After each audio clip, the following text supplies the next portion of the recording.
Oi, eu sou Marco Aurélio de Castro Júnior, professor de Direito Empresarial da Faculdade de Direito da Universidade Federal da Bahia, e nós vamos falar agora sobre o cheque dito nominal, mas que, na verdade, tecnicamente, é o cheque nominativo. O cheque pode ser ao portador até o valor de R$ 100 e deve ser obrigatoriamente nominativo a partir de R$ 100. Veja, todo cheque, como tem também qualquer título de crédito, nós sabemos que o cheque não nasce como um título de crédito, mas pode se tornar se ele circular por endosso, mas por conta desta possibilidade, ele traz também a cláusula à ordem. Então tem lá, pague-se por este cheque a fulano de tal, pague-se por este cheque a quantia de tanto, a fulano de tal, ou a sua ordem. Esta cláusula ordem ou cláusula cambial significa que o cheque pode ser endossado, pode ser transferido por endosso para um terceiro. Se quem emite o cheque quer ter a certeza de que apenas aquela pessoa vai receber o cheque, pode simplesmente riscar a cláusula ordem. Passa um tracinho onde tem escrito a ordem e o cheque vira não a ordem. O cheque não vai mais poder circular cambialmente. Então, o cheque virou agora um cheque não à ordem. Ou então, a pessoa coloca antes da expressão a ordem a palavra não. Produz o mesmo efeito. Então, o cheque pode ser pago a uma pessoa nomeada, está lá no artigo 8º da lei de cheque, portanto, vai ser um cheque nominativo, vai trazer o nome da pessoa, poderá ser o portador, se for até R$ 100, poderá ter ser nominativo com a cláusula ordem ou sem a cláusula a ordem, ok? Então, essas são as formas de você constar o nome do beneficiário ou não constar o nome do beneficiário e impedir a circulação cambial. Vejam, o cheque também pode ser emitido em favor do próprio sacador. Sim, José emite um cheque para José. Então, ele vai lá e recebe o valor, não tem problema nenhum. O cheque também pode ser emitido por conta de terceiro. Ou seja, você emite o cheque por conta de alguém que é o dono do cheque. Ok? E você pode ainda emitir o cheque contra o próprio banco sacador, desde que o cheque não seja o portador. Mas o que é isto deste cheque emitido contra o próprio sacador? É o que costuma se chamar de cheque administrativo. É quando o próprio banco emite o cheque. Sim, o banco tem necessidade de fazer pagamentos, não é? Quando não existia essas modalidades eletrônicas de pagamento, não é? O banco pagava suas obrigações em cheque. Então emitia um cheque e nada mais garantido do que um chamado cheque administrativo, que é o próprio banco que está emitindo. Esta é a situação em que o cheque é sacado contra o próprio, emitido contra o próprio sacado. É o chamado cheque administrativo. Então, aqui prosseguindo, portanto, outra coisa que diz respeito ao preenchimento do cheque é o valor. Veja, acabei de dizer a vocês que o cheque, quando tem o nome do beneficiário, é um cheque nominativo.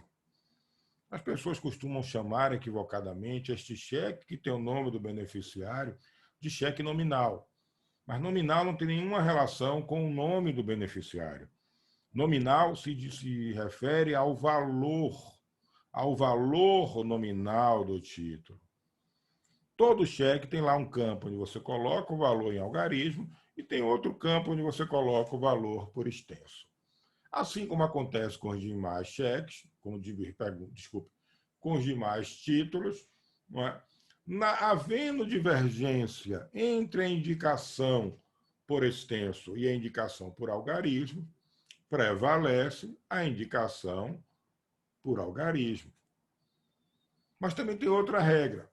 Havendo mais de uma indicação, prevalece a indicação de menor valor. Por quê?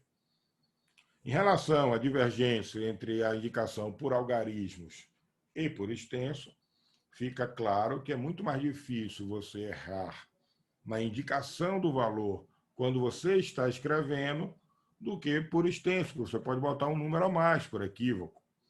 Então, prevalece, portanto, a indicação por extenso.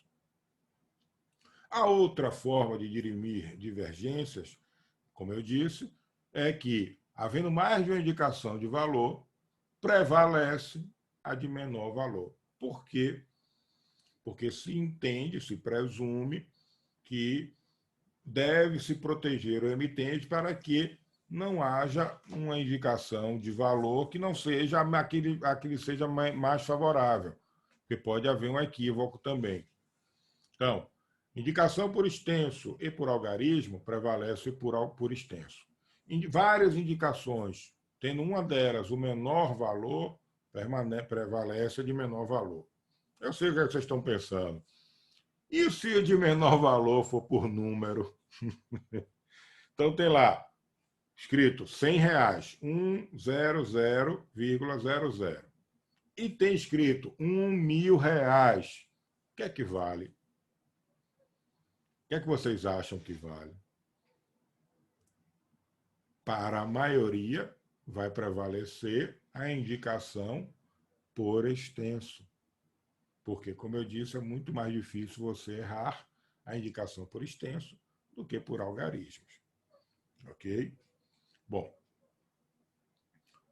outra coisa que é importante se lembrar quando falamos de cheque é que todas as obrigações que são assumidas nele são autônomas e independentes. Então, se você tem lá a assinatura do emitente, você tem alguém que sacou contra o banco e que mandou o banco pagar o cheque. Se o banco não paga o cheque porque não tem fundos, você é obrigado a pagar o valor do cheque. É a única assinatura que tem no título. O banco não assina o cheque. O banco recebe uma ordem. Ele só pode cumprir a ordem se tiver recursos, se tiver fundos disponíveis. Como o banco não assinou nada, e a única forma de assumir a obrigação cambial é com assinatura, a única pessoa que assumiu a obrigação até aquele momento foi o emitente ou o sacador do cheque. E, portanto, ele é o principal devedor. Pode ter assinatura de outras pessoas no cheque? Claro. Nós já vimos quando estudamos letra de câmbio e nota promissória. Pode haver o aval, por exemplo. Alguém que avaliza o cheque, assina o cheque, ou avalizando pelo emitente ou por outra pessoa que figure no título, normalmente pelo emitente. O aval é dado na frente do cheque, onde está escrito tudo que precisa ter para preencher o cheque. Aí você escreve lá, avalizo, garanto o pagamento e assina. E com isso se assume a obrigação de avalista, que é uma obrigação cambial, autônoma e independente. Mesmo que a obrigação principal não valha, por exemplo, imagine que tenha sido o menor que tenha emitido o cheque. Então, aquela obrigação não vale, mas o aval vale. Outra pessoa que pode se obrigar no cheque, também com a simples assinatura, é o endossante. Vocês já estudaram endosso. O endosso pode ser em branco e em preto, como vocês sabem. Ele é normalmente dado em endorso, nas costas do título. E ali basta que a pessoa assine. Se quiser, bota endosso ou endosso para fulano de tal.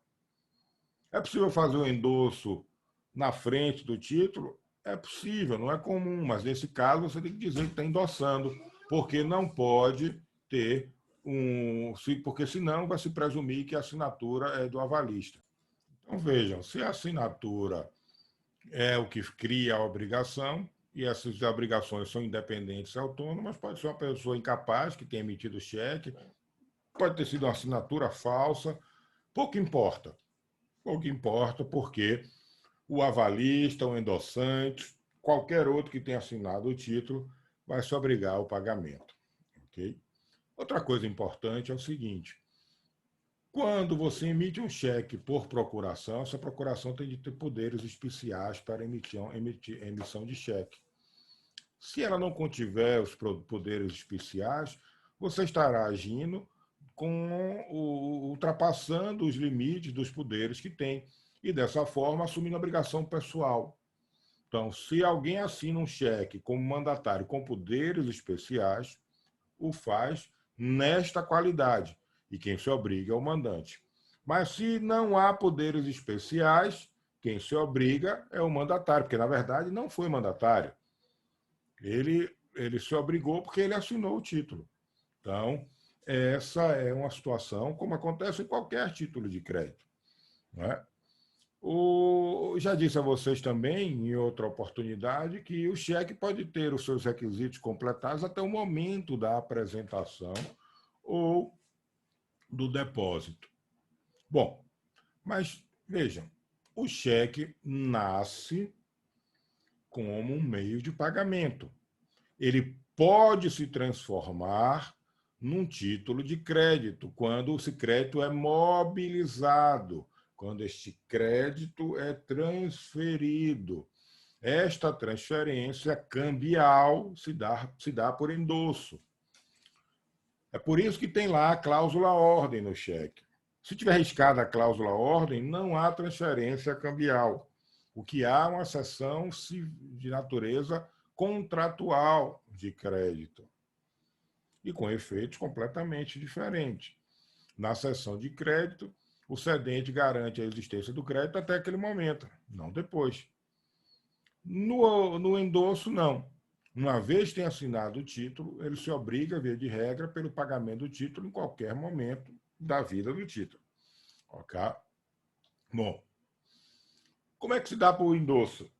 Como vocês já viram na letra de câmbio, assinatura de alguém nas costas do título, simplesmente. Se aquela pessoa que assinou não é o emitente, ele é o endossante, nas costas do título. Mas ele pode escrever endosso, transfiro, qualquer indicação que mostre que o cheque, melhor, o crédito materializado no cheque, está sendo transferido. Este endosso, já vimos na letra de câmbio, pode ser um endosso em branco ou em preto. O endosso em branco não traz o nome do beneficiário. O endosso em preto traz o nome do beneficiário. Ora, com exceção do sacado, que a lei proíbe, qualquer pessoa pode endossar. E vejam, se a ordem dada pelo emitente para o banco ela é incondicional, ela abrange todo o valor do cheque. Você não pode chegar com um cheque de R$ 1.000 no banco e o banco só pagar 100. Ou tem R$ 1.000 e paga, ou não tem R$ 1.000 e não paga. O endosso é da mesma forma. O endosso é uma nova ordem. Por isso é que não existe endosso parcial. Ok? Então, o endosso, portanto, é como se fosse uma nova ordem que é dada por uma outra pessoa. Se não tiver espaço, já tiver circulado tanto o cheque, que não tiver mais espaço nas suas costas, no seu verso, pode-se colar uma folha de extensão. Não é comum isso, mas pode-se colar uma folha, 2, 10 mil folhas de extensão e as pessoas irem assinando. Ok? Bom, veja, o endosso é a forma de transferência do título, ou melhor, do crédito materializado no título. Ele transfere todos os direitos emergentes da letra do título, do cheque. Ok? Bom, se o endosso for em branco, aquele que recebeu o cheque pode ou completar com seu nome ou com o nome de terceiro, pode endossar novamente o cheque em branco ou em preto, ok? Ou pode simplesmente fazer a entrega física do cheque sem assinar. Porque ele recebeu um endosso em branco. Não diz quem é o beneficiário. Qualquer pessoa que se apresente no banco com o cheque, óbvio que legitimamente, será o beneficiário dele. Qualquer pessoa que legitimamente deposite o cheque em sua conta será o beneficiário do cheque. O que não acontece com o endosso em preto. O endosso em preto vai trazer o nome do beneficiário. Ok? Então, essa é a situação. Vocês viram também que o endossante é garante do pagamento. Veja, aquela regra, assinou o título, você se obriga ao pagamento. É como dizia meu professor José do Egito Pereira, fui aluno dele na última turma, saudoso professor. Ele dizia que o endosso adere ao título como a lepra adere à pele. Ele disse, querendo dizer que uma vez que você assinou o título, você não se desvencilha dele. Você continua obrigado ao pagamento. Saudosa memória do professor José do Egito, grande professor da Faculdade de Direito da Universidade Federal da Bahia. Deixou muita saudade, muitos exemplos, excelente professor. Bom, então, qualquer pessoa que chegue no banco com um cheque, ou que deposite aquele cheque de modo legítimo, não é? Se tiver mais de um endosso, por uma sequência ininterrupta de endosso, será o beneficiário. Então, essa é a situação que regula o endosso nos cheques. Espero que vocês tenham compreendido, porque é simplesmente aquilo que já foi visto na letra de câmbio.